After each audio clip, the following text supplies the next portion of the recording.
বৃদ্ধাশ্রমে আসছি ছিলাম ছেলের সাথে, পরে ছেলে আর ছেলের বউর সেপারেশন হয়ে গেছে। এবার ছেলে বাসা ছাড়া দিছে, বাসা ছাড়া দেওয়ার পরে এবার আমি আত্মীয় স্বজন সবার কাছে গেছি।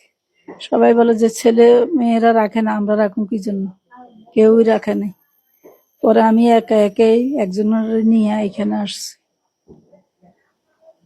ছেলে উন্নত বাসা নিয়েছে থাকার জন্য, বা মেসে নাকি চলে গেছে, গেছে যে আমি কোথায় গেছে এটা আমি জানি না।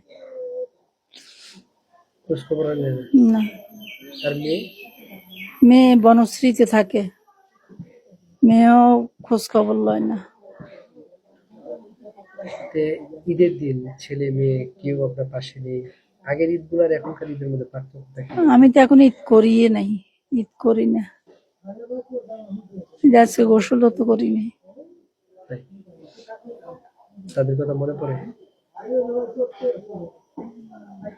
আজকে কার কথা বেশি মনে পড়ছে আজকে ঈদের দিন?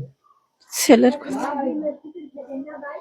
ছেলে কোথায় আছে, কেমন আছে আল্লাহ জানে, আর আল্লাহ, আমি জানি না।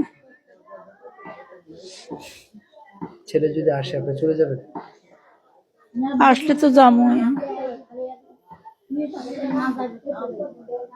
আজকে মা হিসেবে চাওয়া কি আপনার ছেলের জন্য? ছেলের জন্য দোয়া করি, আর কি করব।